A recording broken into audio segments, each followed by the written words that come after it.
ولقد صدقكم الله وعده إذ تحسونهم بإذنه حتى إذا فشلتم وتنازعتم في الأمر وعصيتم من بعد ما أراكم ما تحبون منكم من يريد الدنيا ومنكم من يريد الآخرة ثم صرفكم عنهم ليبتليكم ولقد عفا عنكم والله ذو فضل على المؤمنين إذ تصعدون ولا تلوون على أحد والرسول يدعوكم في أخراكم فأثابكم غما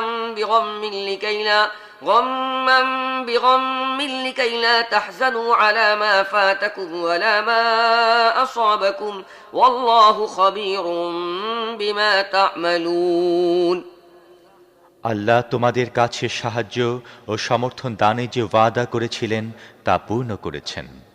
শুরুতে তার হুকুমে তোমরাই তাদেরকে হত্যা করছিলে, কিন্তু যখন তোমরা দুর্বলতা দেখালে এবং নিজেদের কাজে পারস্পরিক মতবিরোধে লিপ্ত হলে, আর যখনই আল্লাহ তোমাদের সেই জিনিস দেখালেন যার ভালোবাসায় তোমরা বাঁধা ছিলে, অর্থাৎ গনিমাতের মাল, তোমরা নিজেদের নেতার হুকুম অমান্য করে বসলে, কারণ তোমাদের কিছু লোক ছিল দুনিয়ার প্রত্যাশী আর কিছু লোকের কাম্য ছিল আখেরাত। তখনই আল্লাহ কাফেরদের মোকাবেলায় তোমাদেরকে পিছিয়ে দিলেন তোমাদেরকে পরীক্ষা করার জন্যে। তবে যথার্থই আল্লাহ এরপরও তোমাদের মাফ করে দিয়েছেন, কারণ মুমিনদের প্রতি আল্লাহ বড়ই অনুগ্রহের দৃষ্টি রাখেন। স্মরণ করো যখন তোমরা পালাবার কাজে এমনই ব্যস্ত ছিলে যে কারোর দিকে ফিরে তাকাবার হুঁশও কারো ছিল না, এবং রসুল তোমাদের পেছনে তোমাদের ডাকছিল। সে সময়ে তোমাদের এহেন আচরণের প্রতিফল স্বরূপ আল্লাহ তোমাদের দিলেন দুঃখের পর দুঃখ। এভাবে তোমরা ভবিষ্যতে এই শিক্ষা পাবে যে যা কিছু তোমাদের হাত থেকে বের হয়ে যায় অথবা যে বিপদে তোমাদের উপর নাজিল হয় সে ব্যাপারে দুঃখিত হবে না। আল্লাহ তোমাদের সমস্ত কার্যকলাপ সম্পর্কে জানেন। ثم أنزل عليكم من بعد الغم أمنة نعاسا يغشى طائفة منكم وطائفة قد أهمتهم أنفسهم يظنون بالله غير الحق ظن الجاهلية يقولون هل لنا من الأمر من شيء قل إن الأمر كله لله يخفون في أنفسهم ما لا يبدون لك يقولون لو كان لنا من الأمر شيء ما قتلنا هاهنا قل لو كنتم في بيوتكم لبرز الذين كتب عليهم القتل إلى مضاجعهم وليبتلي الله ما في صدوركم وليمحص ما في قلوبكم والله عليم بذات الصدور إن الذين تولوا منكم يوم التقى الجمعان إنما استزلهم الشيطان ببعض ما كسبوا ولقد عفى الله عنهم إن الله غفور حليم এ দুঃখের পর আল্লাহ তোমাদের কিছু লোককে আবার এমন প্রশান্তি দান করলেন যে তারা তন্দ্রাচ্ছন্ন হয়ে পড়ল, কিন্তু আরও একটি দল নিজের স্বার্থই ছিল যার কাছে বেশি গুরুত্বপূর্ণ আল্লাহ সম্পর্কে নানান ধরনের জাহেলি ধারণা পোষণ করতে থাকল, যা ছিল একেবারেই সত্যবিরোধী। তারা এখন বলছে, এই কাজ পরিচালনার ব্যাপারে আমাদের কি কোনো অংশ আছে? তাদেরকে বলে দাও, কারো কোনো অংশ নেই। এ কাজের সমস্ত এখতিয়ার রয়েছে একমাত্র আল্লাহর হাতে। আসলে এরা নিজেদের মনের মধ্যে যে কথা লুকিয়ে রেখেছে তা তোমাদের সামনে প্রকাশ করে না। এদের আসল বক্তব্য হচ্ছে, যদি নেতৃত্ব ক্ষমতায় আমাদের কোনো অংশ থাকত তাহলে আমরা মারা পড়তাম না। ওদেরকে বলে দাও, যদি তোমরা নিজেদের গৃহে অবস্থান করতে তাহলেও যাদের মৃত্যু লেখা হয়ে গিয়েছিল তারা নিজেদের বদ্ধভূমির দিকে এগিয়ে আসত।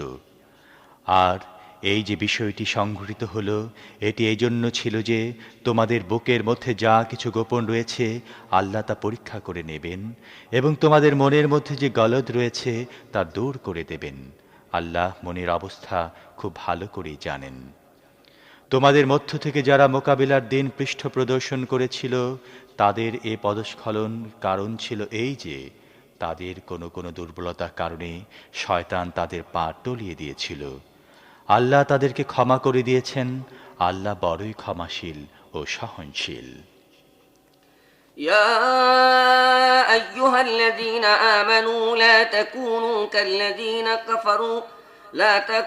كالذين كفروا وقالوا لإخوانهم إذا ضربوا في الأرض أو كانوا غزا لو كانوا عندنا ما ماتوا وما قتلوا ليجعل الله ذلك حسرة في قلوبهم والله يحيي ويميت والله بما تعملون بصير ولئن قتلتم في سبيل الله أو متم لمغفرة من الله ورحمة خير مما يجمعون ولئن متم أو قتلتم لإلى الله تحشرون হে ঈমানদারগণ, কাফেরদের মতো কথা বলো না।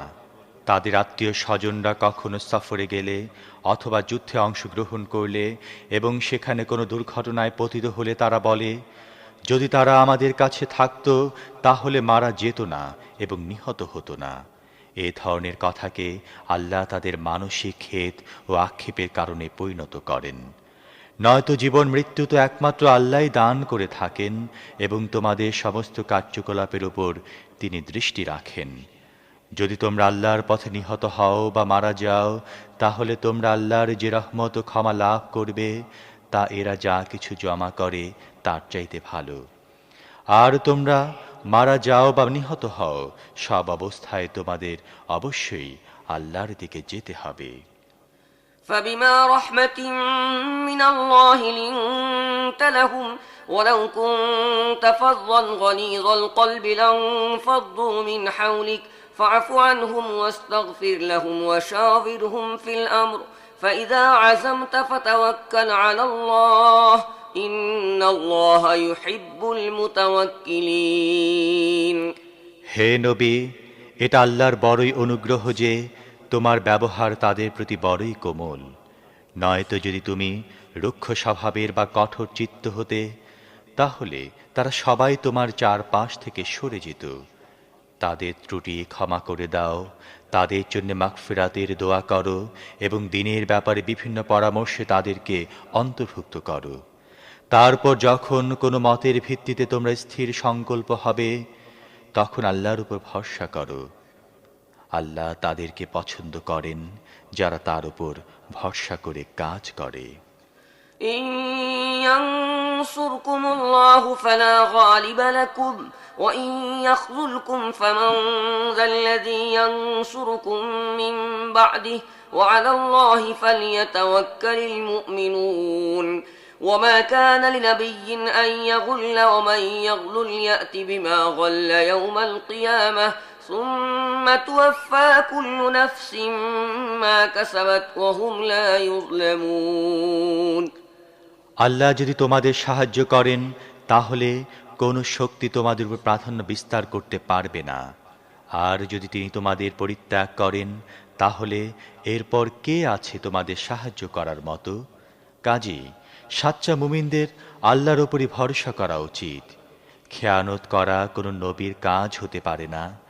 যে ব্যক্তি খেয়ানত করবে, কিয়ামতের দিন সে নিজের খেয়ানত করা জিনিস সহকারে হাজির হয়ে যাবে। তারপর প্রত্যেকেই তার উপার্জনের পুরোপুরি প্রতিদান পেয়ে যাবে এবং কারো প্রতি কোনো জুলুম করা হবে না।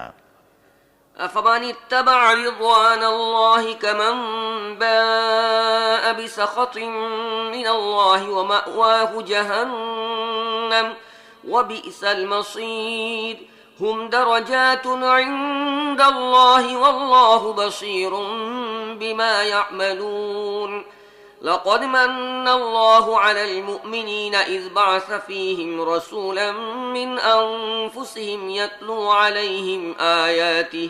يتلو عليهم آياته ويزكيهم ويعلمهم الكتاب والحكمة وإن كانوا من قبل لفي ضلال مبين أولما أصابتكم مصيبة قد أصبتم مثليها قلتم أنى هذا قل هو من عند أنفسكم إن الله على كل شيء قدير। যে ব্যক্তি সব সময় আল্লাহর সন্তুষ্টি অনুযায়ী চলে, সে কেমন করে এমন ব্যক্তির মতো কাজ করতে পারে যাকে আল্লাহর গজব ঘিরে ফেলেছে এবং যার শেষ আবাস জাহান্নাম, যা সবচেয়ে খারাপ আবাস। আল্লাহর কাছে এই উভয় ধরনের লোকদের মধ্যে বহু পর্যায়ের পার্থক্য রয়েছে। আল্লাহ সবার কার্যকলাপের উপর নজর রাখেন। আসল ঈমানদারদের মধ্যে তাদের মধ্য থেকে একজন নবী পাঠিয়ে আল্লাহ মুমিনদের প্রতি অনুগ্রহ করেছেন। সে তার আয়াত তাদেরকে শোনায়, তাদের জীবনকে পরিশুদ্ধ ও সুবিন্যস্ত করে এবং তাদেরকে কিতাব ও জ্ঞান শিক্ষা দেয়।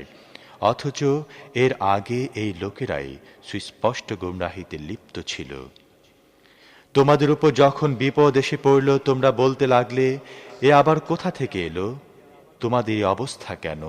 অথচ বদরের যুদ্ধে এর দ্বিগুণ বিপদ তোমাদের মাধ্যমে তোমাদের বিরোধী পক্ষের উপর পড়েছিল। হে নবী, ওদের বলে দাও, তোমরা নিজেরাই এ বিপদ এনেছ। আল্লাহ প্রতিটি জিনিসের উপর শক্তিমান। وما أصابكم يوم التقى الجمعان فبإذن الله وليعلم الذين نافقوا وقيل لهم تعالوا قاتلوا في سبيل الله أو ادفعوا قالوا لو نعلم قتالا لاتبعناكم هم للكفر يومئذ أقرب منهم للإيمان يقولون بأفواههم ما ليس في قلوبهم والله أعلم بما يكتمون الذين قالوا لإخوانهم وقعدوا لو أطاعونا ما قتلوا قل فادرءوا عن أنفسكم الموت إن كنتم صادقين। যুদ্ধের দিন তোমাদের যে ক্ষতি হয় তা ছিল আল্লাহর হুকুমে, এবং তা এই জন্যে ছিল যাতে আল্লাহ দেখে নেন তোমাদের মধ্যে কে মুমিন এবং কে মুনাফিক। এ মুনাফিকদের যখন বলা হলো, এসো আল্লাহর পথে যুদ্ধ করো অথবা কমপক্ষে নিজের শহরে প্রতিরক্ষা করো, তারা বলতে লাগলো, যদি আমরা জানতাম আর যুদ্ধ হবে তাহলে আমরা অবশ্যই তোমাদের সাথে চলতাম। যখন তার এ কথা বলছিল তখন তার ইমানের তুলনায় কুফরির অনেক বেশি কাছে অবস্থান করছিল। তারা নিজেদের মুখে এমন সব কথা বলে যা তাদের মনের মধ্যে নেই, এবং যা কিছু তারা মনের মধ্যে গোপন করে আল্লাহ তা খুব ভালো করেই জানেন। এরা নিজেরা বসে থাকলো এবং এদের ভাই বন্ধু যারা লড়াই করতে গিয়ে মারা গিয়েছিল তাদের সম্পর্কে বলেছিল, যদি তারা আমাদের কথা মেনে নিত তাহলে তারা মারা যেত না। ওদের বলে দাও, তোমরা নিজেদের কথায় যদি সত্যবাদী হয়ে থাকো তাহলে তোমাদের নিজেদের মৃত্যু যখন আসবে তখন তা থেকে নিজেদেরকে রক্ষা করে দেখাও।